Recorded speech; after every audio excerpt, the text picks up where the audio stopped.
Hi, everybody. My name is Michael King. It's May 27th, 2025, and I'm your host for another inspirational interview here on Artful Minds, where I aim to dig into the minds of artists from around the world. Let's get started. This inspirational interview is with Richard Blades. Richard is a British artist, teacher, and curator based in Chroma, Norfolk, deeply inspired by the landscape and skies of East Anglia and the Norfolk coast. That's a tongue twister right there, as well as travels to India, Canada, and Australia. He creates expressive landscapes and still life paintings in oil and gouache. He aligns himself with the English Romantic tradition, drawing inspiration from artists such as Turner Constable, Seago, Daubigny, and Courbet. And I just want to say welcome, Richard. Thank you much for doing this interview. Thank you. Thanks for inviting me. It's a pleasure to. Thank you so much.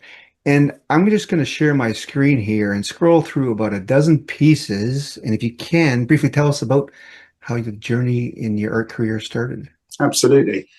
So I was always very creative as a child, but never really got into painting until I was I would say in my early 20s.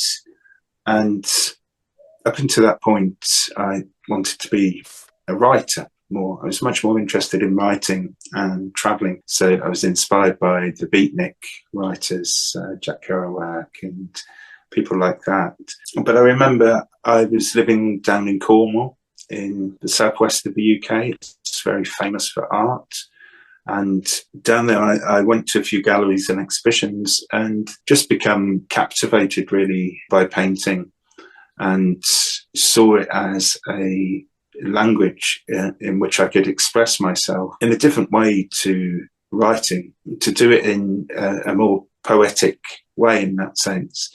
Now, sort of seeing a medium we would like to express ourselves in and then being able to do it are completely different things. So to learn how to do that took a very long time and a lot of different influences. So whilst I was in Cornwall, I was very influenced and admired the St Ives School of Painting. So this was British modernist painting really during and post-war mainly. And this was really influential, and it kind of run parallel in many ways to abstract expressionism in America. I found it fascinating, and I think to some extent when I started painting, I tried to emulate the language of it. And that was very frustrating because I was sort of speaking in this language, which I thought I understood, but I didn't actually have any substance behind it. So it's like being able to just write and spell, but not having any soul for that poetry or prose that you're creating. But I continued painting abstract paintings anyway, and moved to London, and that sort of increased when I was in London. So this was during my 20s and 30s. I started then to visit my family who live in Norfolk, where I currently live, and leave the city. And I started to see landscapes that really started to inspire me. There was something about them, this idea of the landscape, especially in contrast with or juxtaposed against life in the city, where everything is very in your face and your sense of depth and perspective are much shorter.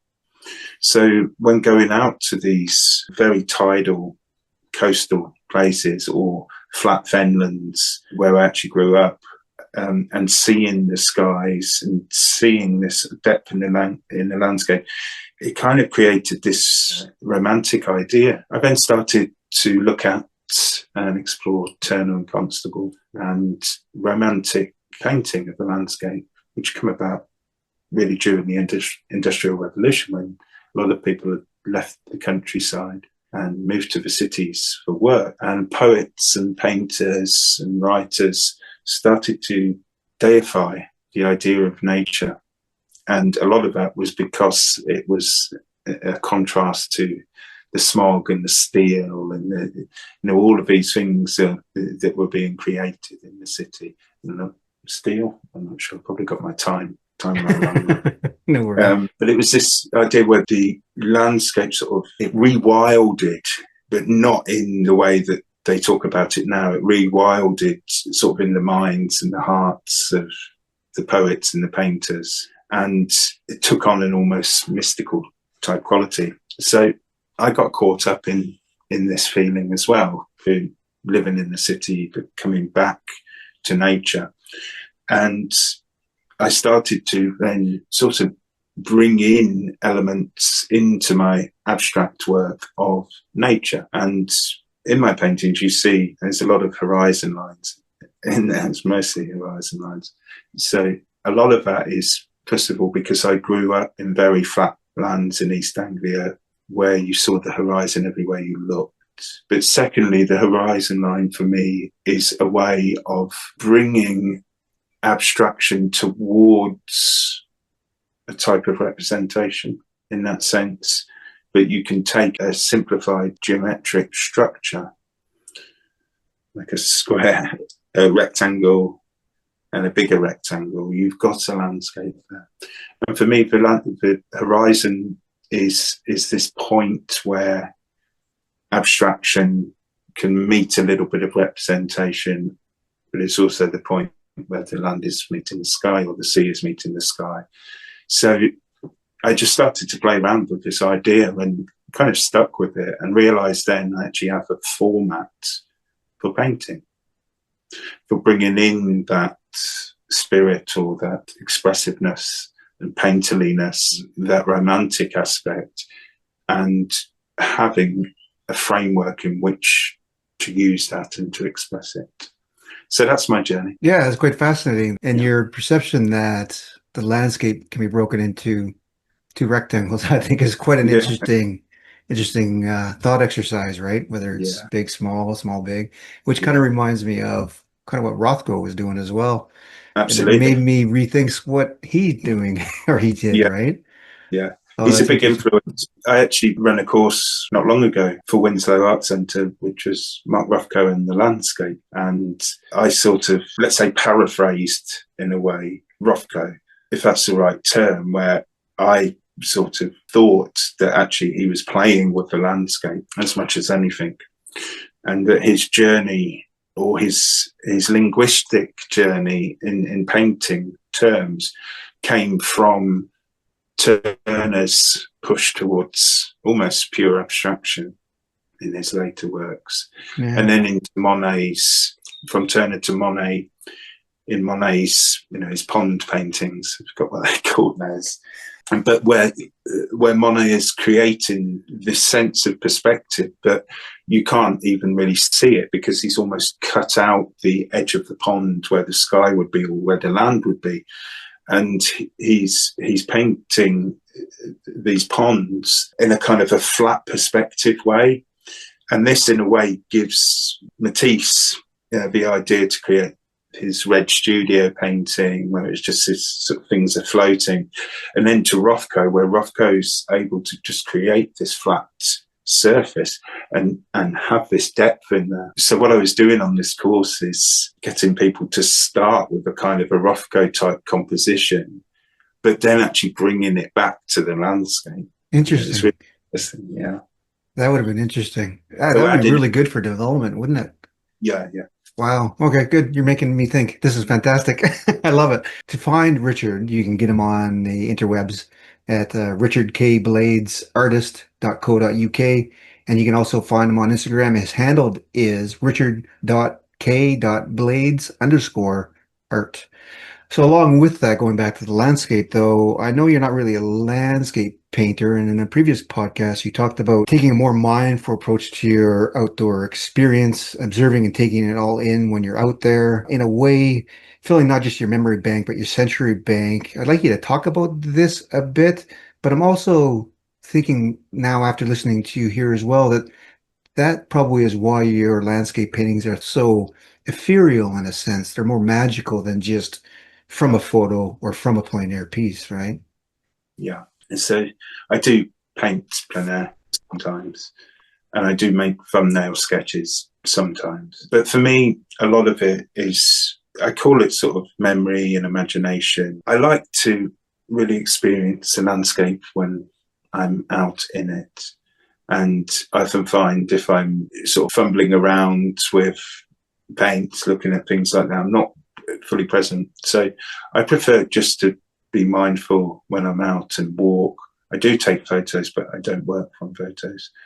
But just to feel it, to watch a sunset, to not only see what's happening, but to feel what's happening. And in many ways, it's very difficult to do that whilst one is also painting.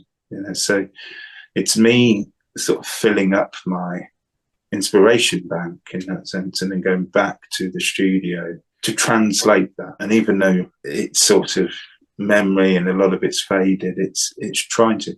And because I'm using that simple compositional framework each time, I can kind of just get it out there as much as I can. But I would also say I'm a process painter as well. And this comes from sort of past in abstraction, where sometimes it may start based on a particular evening I've spent walking outside, but sometimes it will become something completely different because I see something in the painting, good or bad, and I either follow that path if it's good, or if it's bad, try and find a way of reversing out of that path and see what happens, see what comes from it. So it's a strange sort of fusion of observation, intuitive and experimental as well.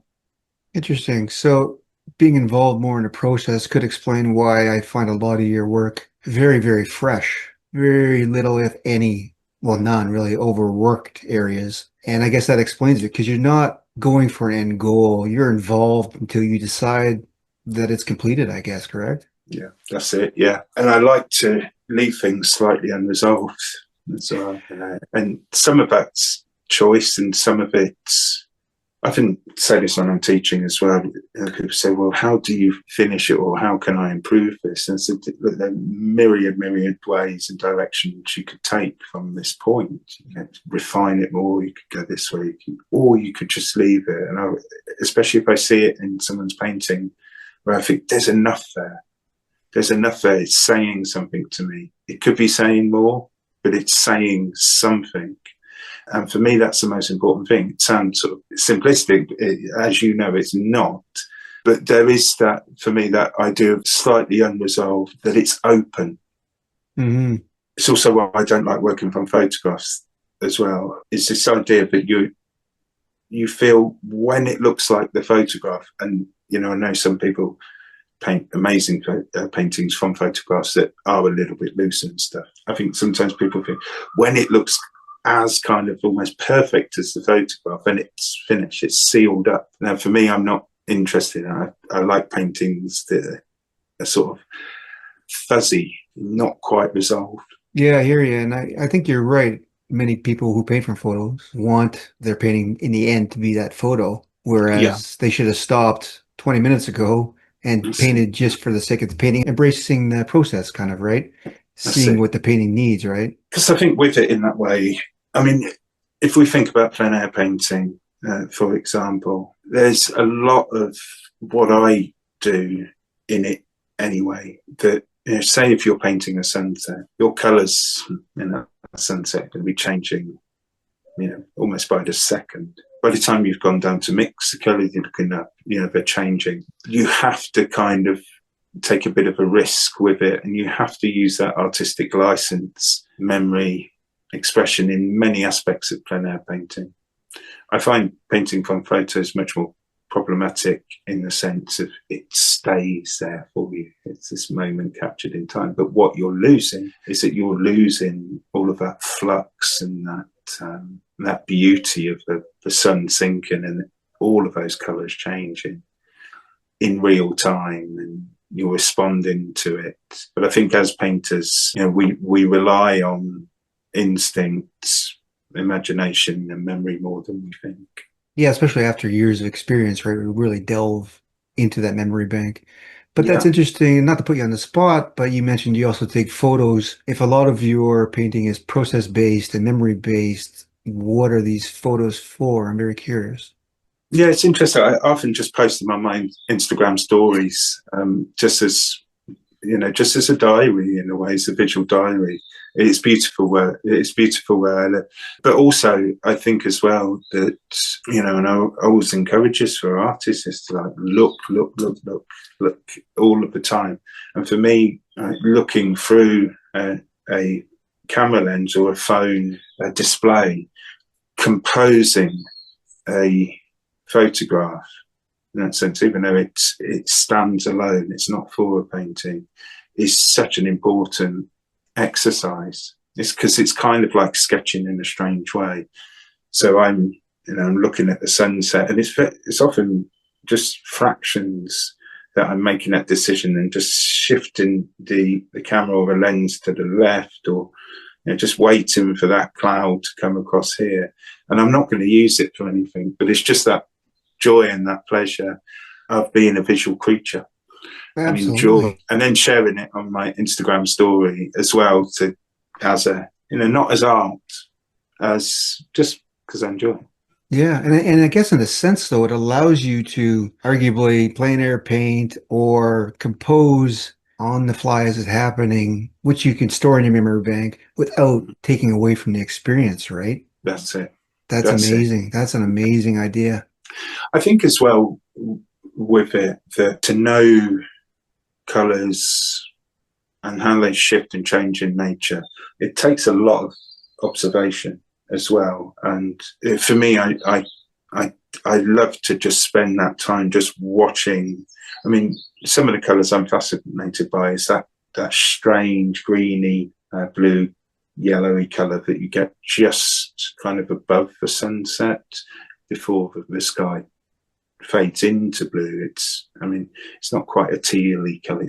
It's just, I'm fascinated by it. I'm equally fascinated by those shifts from violet into pink into orange. That time of spending looking at it and feeling it. I find that it's helped me more than when I'm mixing my paints too.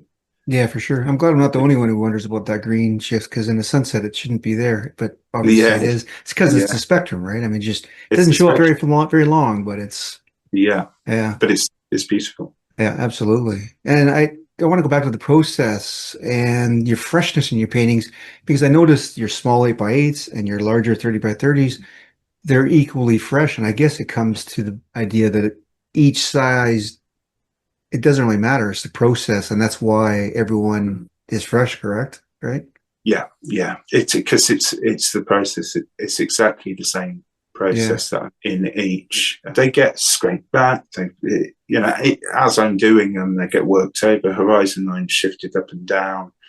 But I always just try to aim for that feeling of freshness. I don't want it too tight. I don't want it too smooth or too refined. I want to keep it kind of abstract in that sense. Yeah. How many times have you regretted moving forward and want to go back 5 minutes? It's all the time. All the time. It's part of it. Yeah, absolutely. Right. All of the time.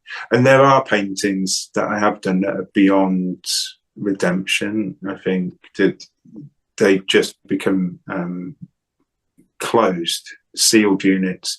I talk a lot, actually, as we're on this subject, I talk a lot about, and I'm really into the idea of the surface showing the history of the making.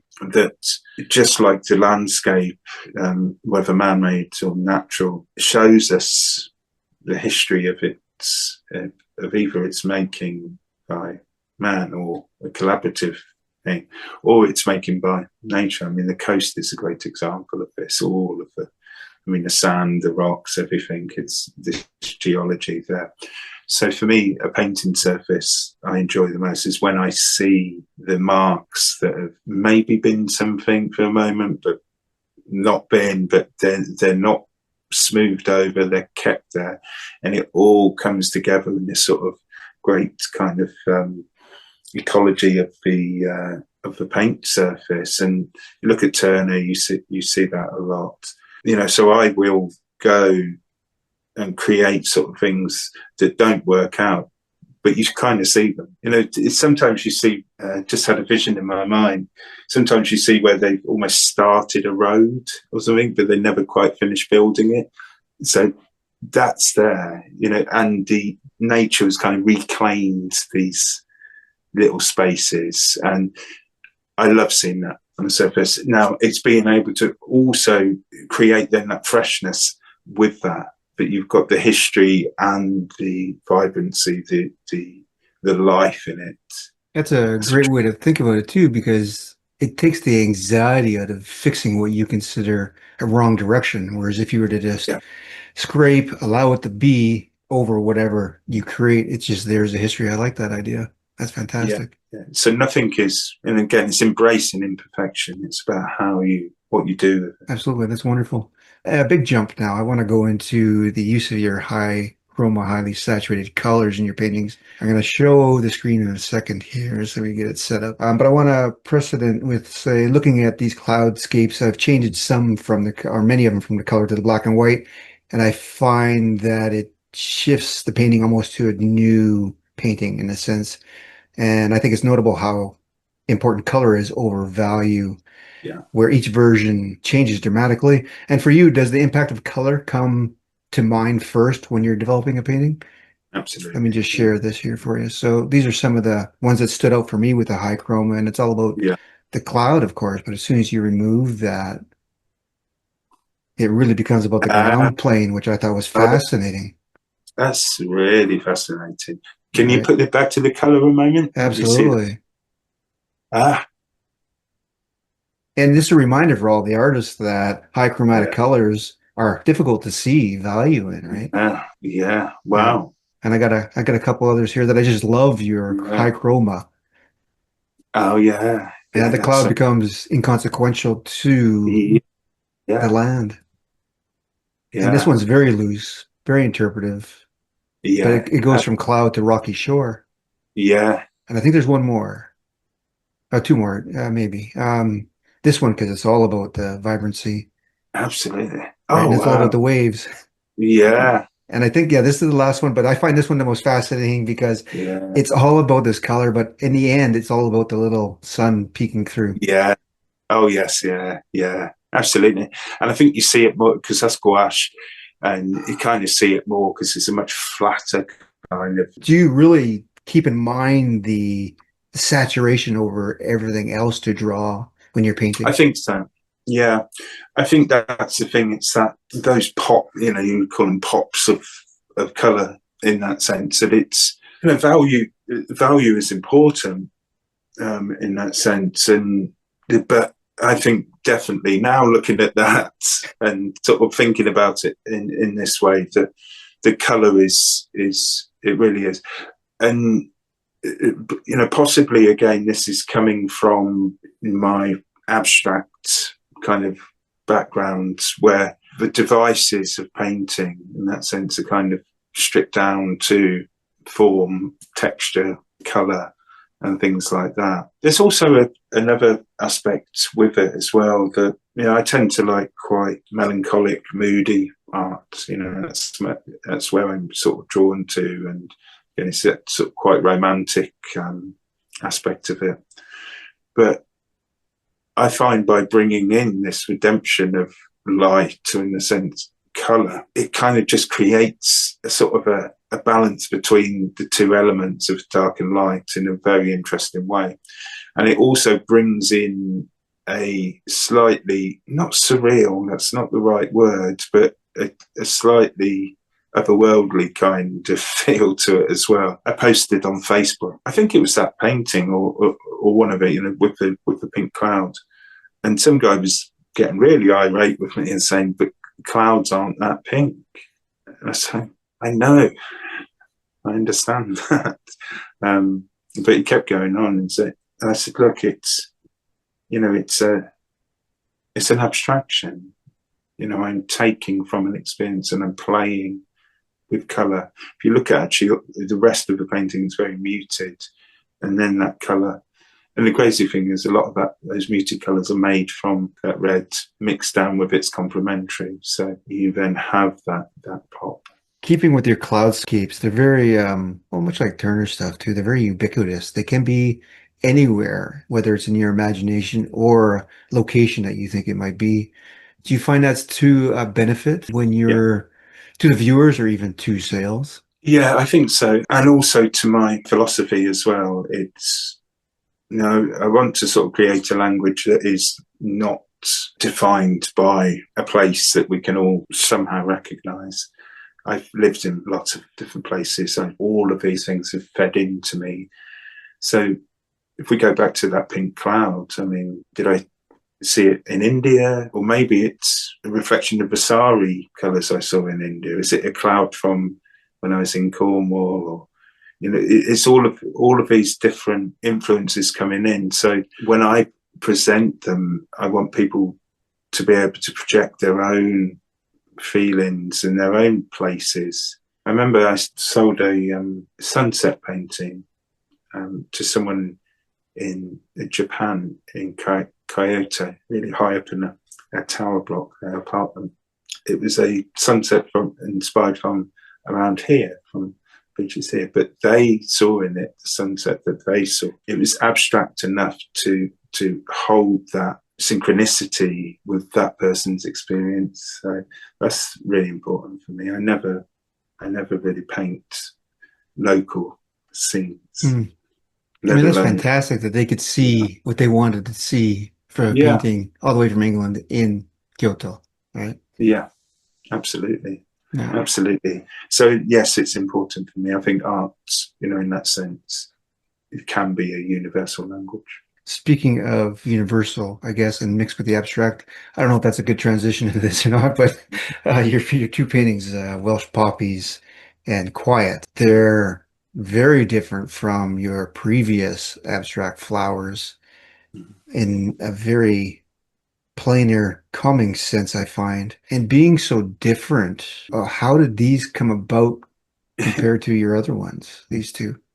Well, they're completely from my imagination. So, whereas the other still lifes are from observation, from setting up a little still life, taking a photo of it, and then sort of trying to work from that. But these two, I thought I'm just going to approach them like I do my landscapes, in that sense of trying to do it just on kind of what I would like it to look like and a bit of imagination with it. So they're it's interesting. But I can picture it, but I'm also letting the paint work. So I'm not thinking, oh, I'll do some poppies here. In the I think it's Quiet, in that one, I did the background first, which is it's a very kind of basic geometric background, and then I created that vase space. And then for the flowers, I thought, what shall I do? So I just got some beautiful pink, it's called Brilliant Pink oil paint, and just put one mark down. I was like, perfect. And this is all about economy, an economy of mark making and not overdoing it, and then just doing enough and then saying stop, which is hard. Oh yeah, 100%. Without a doubt. I think any artist, the more you paint, the harder it is. But I find it interesting that those two still lifes, you used your approach to landscape painting based on the memory and kind of the planes idea. Because I find them, for me, not that it means anything, very much more successful and impactful than your previous abstract paintings. It's just an inherent difference. Like it's almost like a different person painting them. But now that you're talking about your landscapes, I get the process. I'm looking forward to more. I mean, those are stellar. Yeah. I'm looking forward to doing some more. I really, really enjoyed it. It creates then this idea of almost freedom. It's like, well, I could just do one of those a day or something like that. But it doesn't work that way, I know. But I really, really enjoyed that way of painting. That's fantastic. Yeah, I wanted to ask you about because you have a process, and it looks like, many of your paintings that, like you said, you just let things happen and evolve and they create their own texture. But you have been known to add texture to the gesso layer, because I came across a YouTube video you put out and you just dump a lot of marble dust in some acrylic gesso and apply that first to give the base a lot more texture before you even build on top of that. Do you find it aids in the creative process more, or what's the reason really behind that? So I really don't like very smooth surfaces to use oil paint on. It just doesn't work for me. And I don't like very smooth, non-absorbent or very low absorbent oil paint surface. I like my paint to get a little bit tacky. I like drier paint shorter paint rather than longer paint. I've found, just for experimenting with different gessos, I came across a gesso that was quite gritty and I really liked it. And I thought, okay, so I think the best thing is going to be that I control that, how gritty I want it or not. I just bought some white acrylic paint and a big tub of marble dust and just mixed it myself so I could get the consistency that I wanted. I'd seen Edward Seago, who's a painter from this region, great painter, passed away 50 years ago or something like that. But when you look at his paintings, his brush strokes are falling on top of a surface that is sort of quite brushed, if you know what I mean. So, if you apply gesso with a kind of a bristle brush, you're left with the brush marks on there. Then when you apply brush strokes over the top of it, it does something special. It breaks them up. And that is what I did it for, basically. That it was to try and emulate that, but also to speed the drying a little bit, because the marble dust is absorbent, so it sucks some of the oil paint into it. But it also meant that I was able to create more of that surface history I was talking about earlier, faster. There was more interesting things happening in the application of the paint earlier on, rather than with oil, for example, building up a few layers and then getting the interesting surface afterwards. I could almost get straight into it. Yeah, for sure. So the marble dust in the gesso starts to absorb the oil rather fast, create a drier base layer then? Yeah, it doesn't do it as, it depends. I mean, I don't use mediums, so, I'm just using paint straight from the tube. I'll occasionally use a touch of mineral spirit or some alkyd if I'm working on a large piece, but I like paint straight out of the tube, and often the drier, the better, or the shorter, the better. What happens is that the marble dust is slightly more absorbent. So as you're dragging it across, it's sucking some of it in. So your first layers kind of really get stuck into that marble dust. And because as well, there is a texture for the paint to drag over, it kind of feels like it's sticking a bit more. It's a bit more of a key. Yeah, I think I found one of the paintings here. I'm just going to share it now that has a lot of that in, correct? You can sort of see how these are the background gesso strokes. That's it. Yeah, that's a really good example. Yeah, it's a whole different way of seeing, right? Yeah, you're kind of working with it, but it means then and I recommend it for any painters, just try it, because as you build it up, it really it looks like it's a much kind of more layered and an older painting. Which would help with, especially if you're thinking of the romanticizing of Turner and all those other painters, right? Absolutely. Yeah. Absolutely. Yeah. Interesting.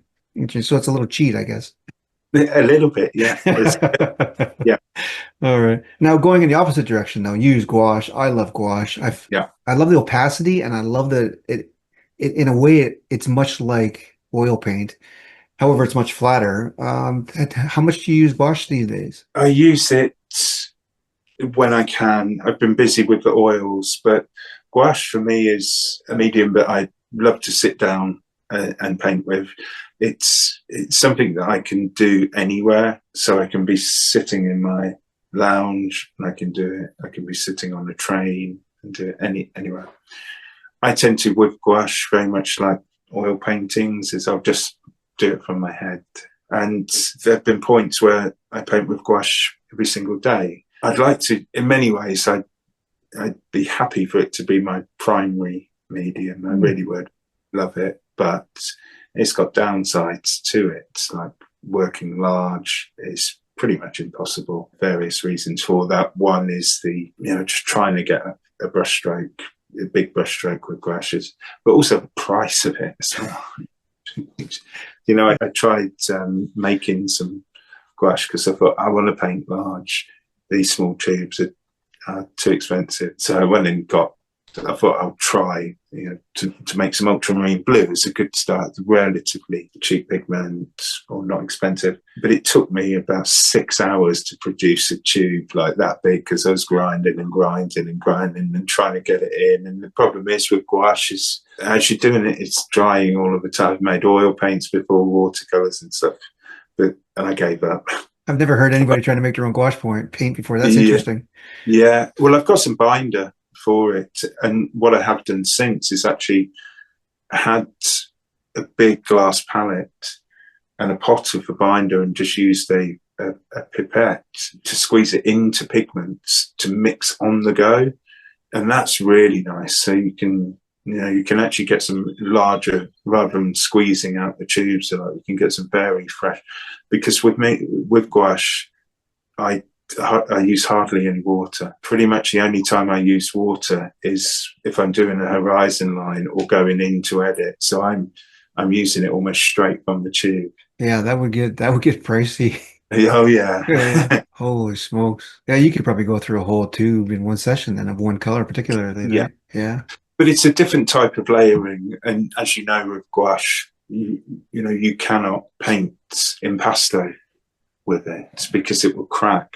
But I found, because you can layer it up really easy, a layered gouache painting, like lots of sort of dry, relatively thin layers, doesn't crack compared to one thick bit of gouache. So by sort of dry brushing and scumbling over things, you can get a little bit of the illusion of texture. Yeah, from relying on one from underneath, right?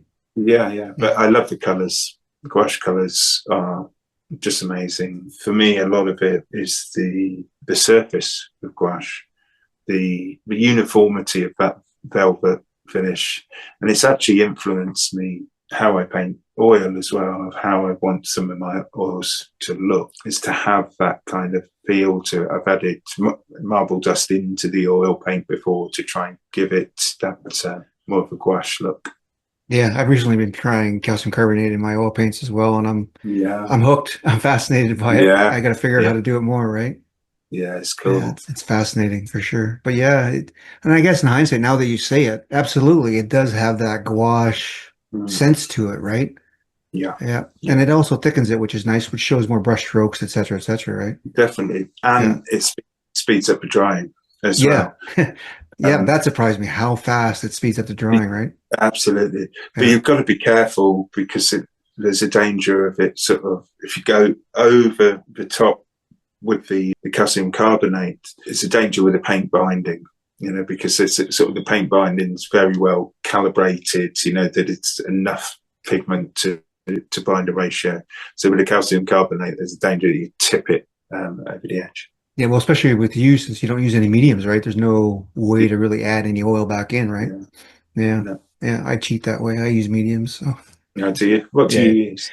I really like the Gamblin solvent-free liquid. Okay. That's my favorite. Alternatively, if I'm under a timeline, I'll use Galkin by Gamblin. Okay, yeah. But I find that's a different beast. That's a weird one. It sets up too fast. Yeah, very fast. All right, now I want to move on to kind of I guess not so much the business side of the art, but there's always that side of it, as artists are always seen as these freeloaders of society. And in talking to you, I have a very bohemian sense of you. You know what I mean? But that can't be true, because you're in 7 galleries, so you have to paint and show up. So what's your philosophy for painting? Do you just do it when you feel like it, or is it every day you get into the studio and you produce and produce? Yeah, I just produce and produce. You've got to turn up, inspired or not. And do you find the process boosts that creativity when you're in the studio? Yeah, it's that I can't remember who said it, but inspiration finds you at the easel. That's my philosophy, really. And I'll sort of tie that into my past in a way, and the bohemian thing. I mean, I had this idea when I was younger that artists could pretty much just sit in sort of left bank cafes all day chatting about art and philosophy. And then they would be struck by inspiration and go back to the studio, and it just come out of them. And it never happened to me, it never quite worked that way. And I remember starting to read then about painters more, and in particular painter Frank Auerbach, British painter. Frank Auerbach was like 7 days a week, or 6 days a week, because he went to see his family on Sundays. He was just studio all of the time, and it just showed me this different idea of, this is how it's actually done. It's a myth, really. Yes, there's some people who've created great things, but this idea of turning up and just doing it, and I'm afraid it's the only way. But I've tried to find more balance in my life recently, of doing other things, and then when I do paint, I feel much more in the zone and into it. Whereas there have been times in the past where I just keep painting and I'm not really producing much. So I'm finding sometimes that gaps away from it are just as important. And I'm not talking like 2 weeks gaps. I'm talking like taking my dog for a walk gap. Yeah.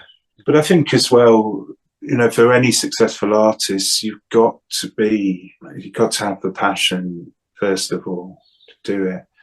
And you've got to also work like crazy. So when you're in the studio producing artworks, they kind of go into, I hate to say this, kind of like an inventory section. And when it comes to contact the galleries, you decide how you want to proceed, or you just send them your inventory and they choose, or?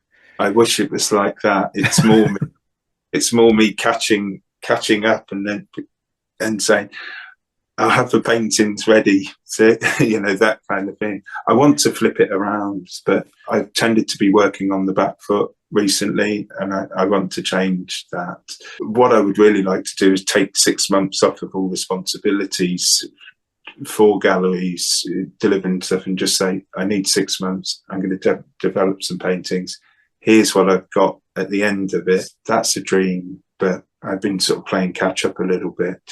And one may say, well, how does that influence your work? It does, of course. Yeah, and with 7, you must get a few emails every week saying, when's your next batch coming, kind of thing, right? Pretty much, yeah. But nice problem to have, though. Congratulations. Yeah, it's a good problem to have. And I think, the art market in the UK at the moment, I'm not sure what it's like over there. I guess it's a bit shaky economically. So it's very similar here as well. But galleries still, take on work, or they ideally want new work. There's always paintings that haven't sold, and then they tend to trickle back into my life, and they may make an appearance again, they may not. It's one of those things. But I think I did the same for many years before I had gallery representation and success. I just keep painting. That's what I do. Yeah, I think that's just great advice in general for anybody who wants to be an artist. Just keep painting. Yeah. Move forward. Don't look at the back, or no. Yeah, definitely. And don't merge it with your financial life in a way until you do get a kind of established it, because it can cut into your inspiration. You can sometimes paint thinking what will sell, and that's a danger. I think that's when you start going down for sure. What will sell, right? Yeah, because it loses the pieces seem to lose everything that you are, right, in a sense. Absolutely.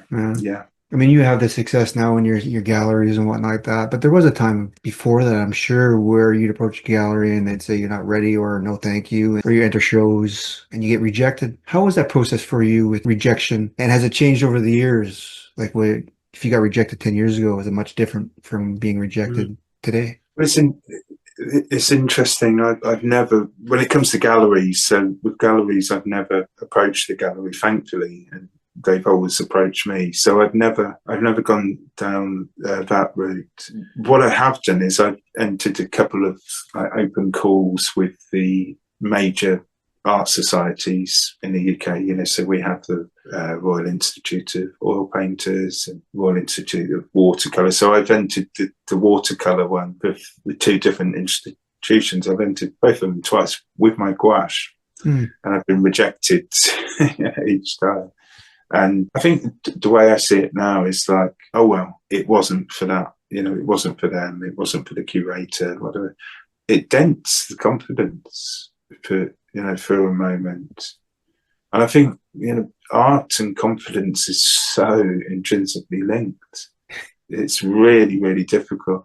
I'll just say a story about what sort of currently happening with me. I won't go into too much detail, but I've painted some paintings for a gallery here, and I painted them kind of in my winter mode, which is walking the North Sea coast, like grey and little chinks of light and moments of, so they're quite moody. And I put all of these works into a gallery, and you know, the gallerist loves them, and you know, it's her kind of vibe as well.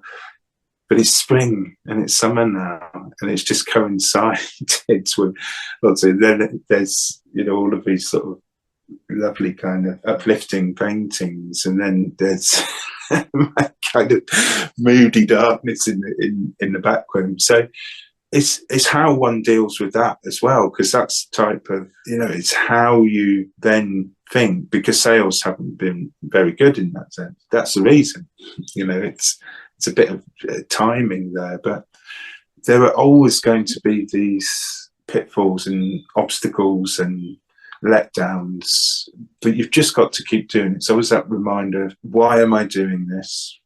One, because I love it or I'm passionate about it, and just keep doing it. And if you do get a knockback and it comes in different forms, you just got to ride with it.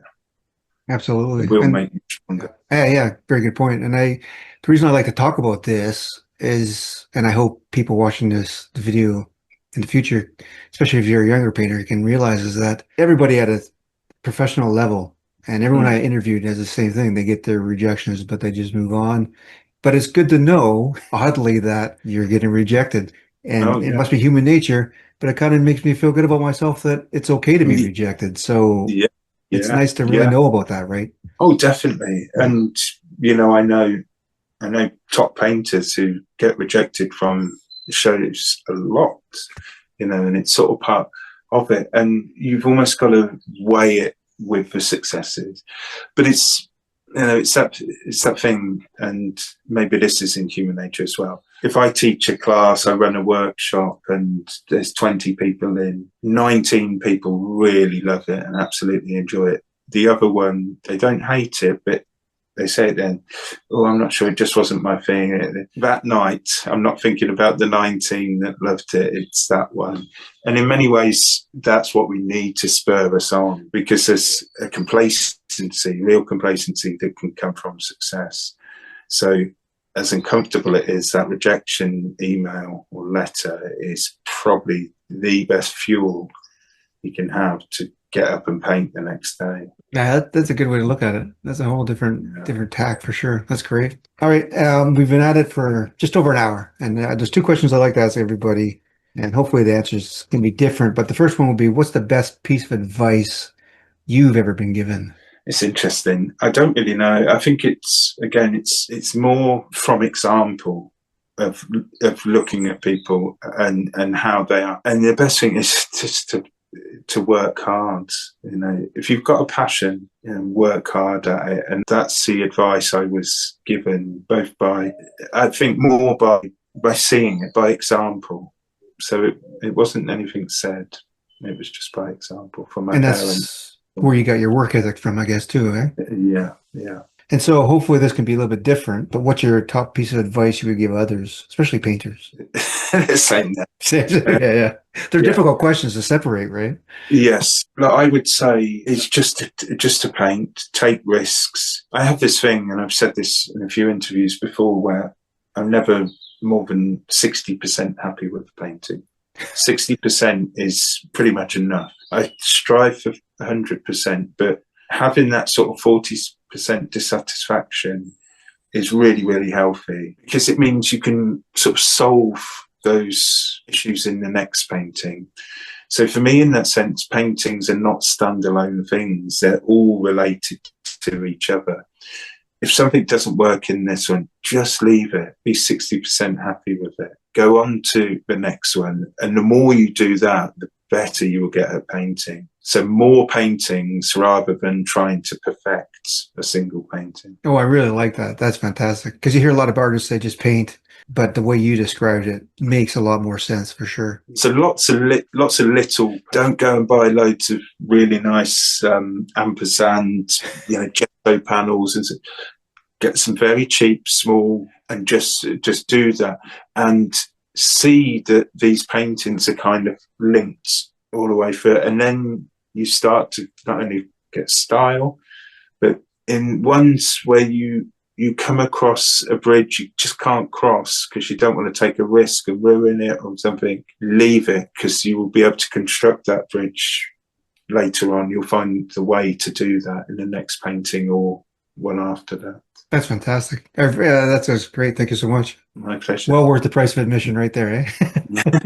And we're coming to an end here, and I just want to remind everybody that you can find Richard online at richardkbladesartist.co.uk, and his handle on Instagram is richard.k.blades_art. And of course, you can find us on YouTube. Just search Artful Minds. Heartfelt, thank you very much. I really appreciate you saying yes to this interview. It was fantastic. Thank you so much. And thank you to everybody attending as well. Yeah, thank you, everyone. Really enjoyed it. I'm glad. Thank you. Take care. Sure. Cheers. Take care. Bye.